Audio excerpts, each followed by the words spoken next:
Perfeito. Então é isso aí. Então vamos começar aqui a nossa primeira pergunta. Vou largar direto no colo do Jean, então, para ele começar bem aqui. Fala um pouquinho para nós, então, do processo de semeadura e a importância que a gente tem que ter em ter uma semente boa, uma semente de qualidade. Comenta aí para a gente, então. Poxa, uma pergunta boa, hein? Ahn, Muito se fala, eu vejo que muito se fala em clima, por exemplo. O agricultor às vezes fica muito preocupado com o clima, se vai chover ou não, se vai dar vendaval, granizo. Poxa, não resta dúvida que o clima pode arruinar até a melhor das lavouras, né? Isso é fato, aconteceu essa última safra. Mas o que está ao nosso alcance? O que é tangível? Quais são os produtos e quais são os processos que estão na mão do agricultor, que a gente tem condição de gerenciar e que a gente tem poder sobre esses processos, né? Então, como tu falou, o processo de semeadura, eu diria que é um dos processos mais decisivos que existem e que está na mão do agricultor, que é um processo controlável, assim como a semente, né? A semente é um insumo que faz parte do processo de semeadura. Então, sem dúvida, no processo de semeadura, é o momento que é definido o potencial produtivo da tua lavoura. A partir daquele momento, a partir do momento da semeadura, o agricultor ele só vai perder produtividade. O máximo de produtividade que ele tem está ali. Ele vai perder por quê? Porque ele errou uma aplicação de fungicida, errou uma aplicação de inseticida, o solo dele não estava condizente com o que a planta necessitava, né? Ou seja, no processo de semeadura se define o potencial produtivo. E aí a gente tem o principal equipamento, né, do processo de semeadura, que é a semeadora, né?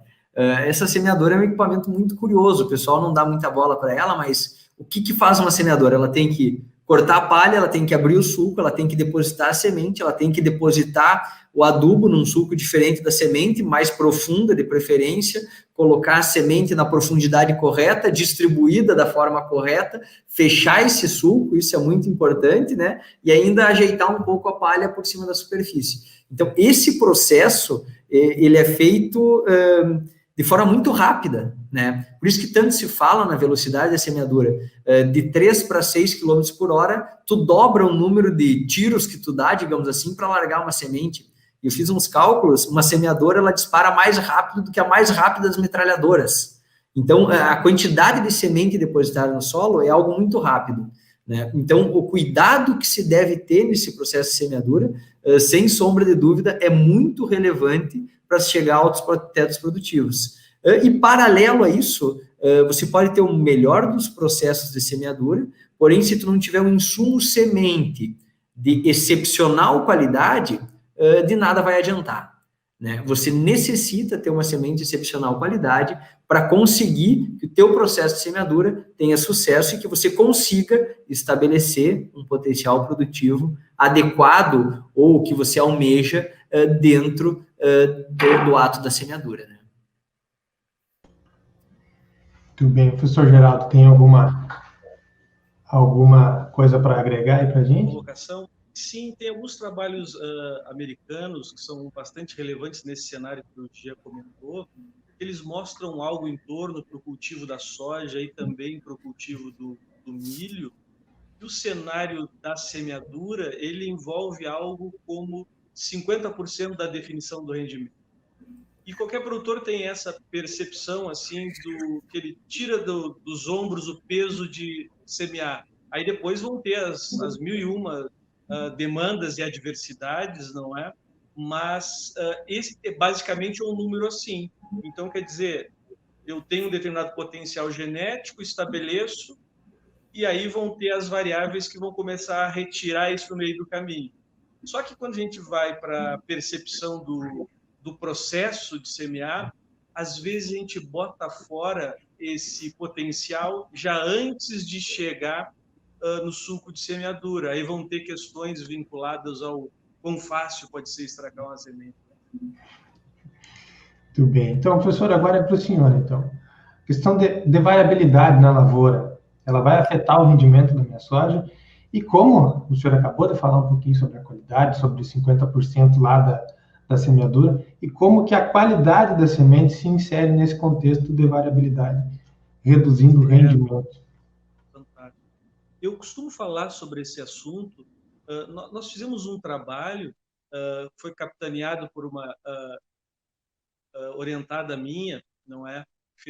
Na verdade, não foi orientada, foi uma colega que fez o pós-doutorado conosco, a Andréa Caverzan, e esse trabalho foi publicado nos Estados Unidos e ele é muito relevante exatamente nessa informação. Porque a gente aprende que a soja ela tem uma plasticidade fenotípica, que é uma capacidade de usar espaços, não é?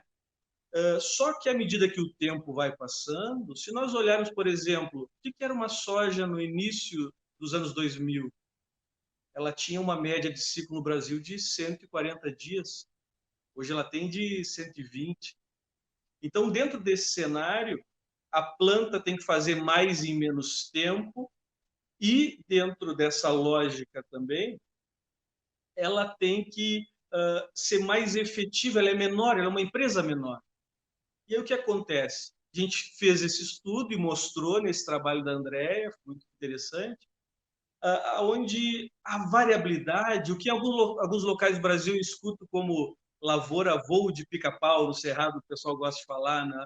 Aqui a gente chama de lavoura picada, e a gente começa a olhar a informação planta a planta. Sim, 1 hectare eu tenho 250 mil plantas, se todas fossem iguais a essa, como é que seria a minha lavoura? Aí eu começo a ver quando menor essa variabilidade, maior o meu potencial. E aí eu tenho situações onde eu tenho plantas que, se fossem iguais àquela, eu teria 120 sacas de soja, mas a do lado me dá 54, a outra 82, e assim vai. Então, a uniformidade ela tem uma relevância muito grande.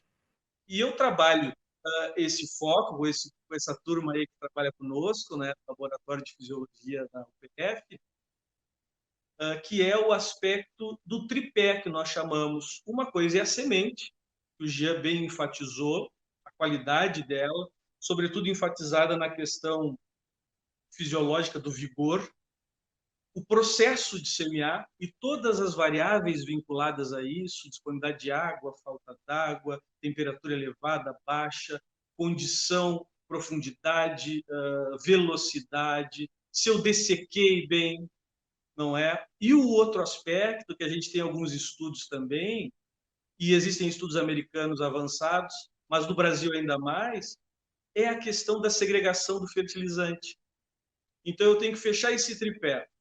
Não adianta eu ter uma semente de alto padrão, ter um adubo complexo, com NPK, grano, micro, enxofre, distribuído da maneira mais homogênea, e semear em algumas situações no pó. Claro que o semear no pó é discutível. Às vezes eu vou em barreiras e eu vejo grandes grupos que têm que semear 70 mil hectares em 8 dias. É uma operação de guerra. Mas às vezes eu vou em Maripá, no Paraná, e o cara semeia 40 hectares antecipado porque ele está com uma pressão por causa do milho safrinha. Então, é uma lógica completamente distinta. Mas, então, eu tenho que fechar o tripé. Semente, processo e fertilizante. Muito bem. Já tem algum comentário para fazer em cima disso que o professor falou? Não, eu estava lembrando aqui, essa questão da variabilidade planta a planta é algo muito interessante, né? E fica mais tangível quando tu traz, por exemplo, para uma realidade digamos, da vaca leiteira. O cara consegue lá ordenhar 40 litros em média de leite por vaca. Mas ele tem uma vaca de 20 litros e tem uma vaca de 60 litros de leite por dia. Mas a média dele é 40, né? Ou seja, ele avalia vaca por vaca, né? É como se nós tivesse a lógica de avaliar uma planta de soja, sabendo que essa planta de soja é oriunda de uma semente e que a qualidade fisiológica dessa semente impacta em como essa planta vai ser, como ela vai se desenvolver e qual o potencial que ela tem, né? Então, é muito interessante quando tu traz essa variabilidade da planta a planta, porque tu consegue entender um pouco mais o universo e pensa um pouco mais agronomicamente no negócio, né? Muito bem. Agora, tu falaste em negócio, vamos falar um pouquinho mais de negócio, então. O negócio semente a gente sabe que mudou. Então, isso que a gente está fazendo hoje, essa parte de informação, de conhecimento, juntamente com o planejamento, ele se tornou um pouco mais relevante, então, nesse sentido do negócio desse... Sem dúvida. O planejamento de uma lavoura de soja, ela mudou completamente. E eu vou trazer alguns números para tentar exemplificar isso. Há 7 safras, nós tínhamos 4 obtentores com mais de 1% de participação de mercado. E se tinha 8 cultivares que faziam 80% da fatia do bolo no Rio Grande do Sul. Hoje nós temos 8 obtentores vegetais com mais de 1% de mercado, e temos 31 cultivares que fazem esses mesmos 80% da fatia do bolo. Então, você imagina a quantidade de conhecimento que um agricultor necessita ter para conseguir escolher, ou melhor, ajustar a melhor cultivar à sua determinada região, a população que ele usa, ao sistema que ele utiliza, se é pós-resteva, se não é, a época que ele vai semear, enfim, como ele vai ajustar essa cultivar, ou seja, ele necessita muito mais conhecimento. E aí o planejamento, sem sombra de dúvida, ele entra junto. Hoje a gente tem cultivar de excepcional teto produtivo para semear no início, para semear no final, cultivar precoce e tardia, cultivar para alta fertilidade, cultivar para um solo um pouco mais raso, com pouca fertilidade. Então, a gente tem hoje cultivares disponíveis para todos, até para solo encharcado, que é o caso da metade sul, está se plantando muita soja hoje em área de várzea, consorciada com arroz, trazendo excepcionais benefícios para o arroz também, né? Ou seja, você precisa conhecer muito mais e você precisa planejar muito melhor a tua lavoura. Do que se agrega em produtividade hoje, vinda do melhoramento genético, né? Ele vem 50%, diria, da genética em si, do trabalho do melhorista lá, de fazer a seleção de planta, e os outros 50%, ele vem do posicionamento da cultivar e de utilizar aquela cultivar da forma adequada, na população certa, na janela ideal, na época correta. Ou seja, se o agricultor compra um saco de semente e não leva em consideração o posicionamento da cultivar, ele está pagando por um produto onde ele só está usufruindo 50% do que aquele produto pode entregar para ele. Então, não faz sentido não levar em consideração o posicionamento da cultivar, né? E nessa safra, especificamente, eu diria que o posicionamento ele ganha uma relevância muito maior, porque às vezes o agricultor não tem aquela cultivar que ele queria semear, não tem aquela cultivar que ele já estava acostumado a utilizar.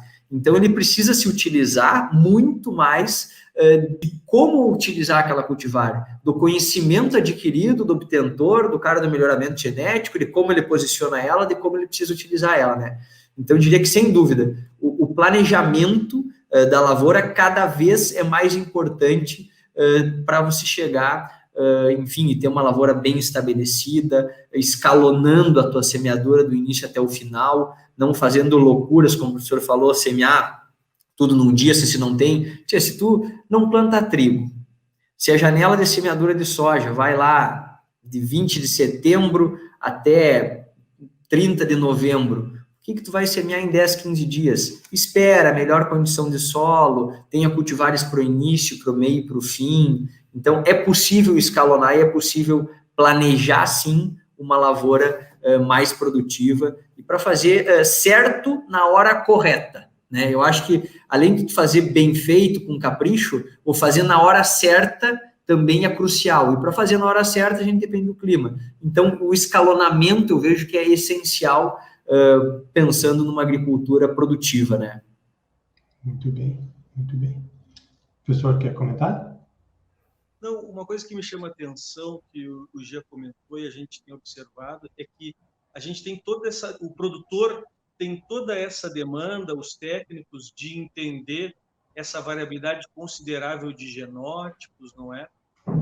Mas aí tem um outro fator, que é o aspecto de a empresa detentora me diz que o determinado material vai bem na microrregião com uma população X.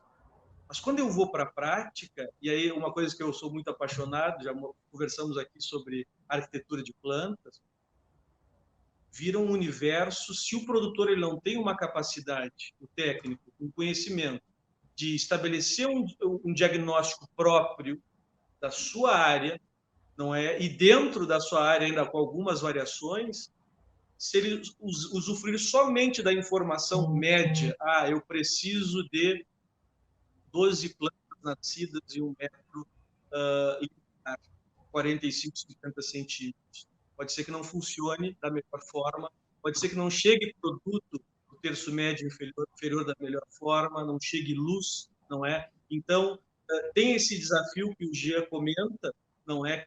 Toda a variação, e ainda o produtor e o técnico tendo a informação do detentor, ele precisa ainda de um filtro, e ele precisa de um diagnóstico e começar a conhecer com mais detalhe para ter o ajuste fino dele, e aí ele avança mais.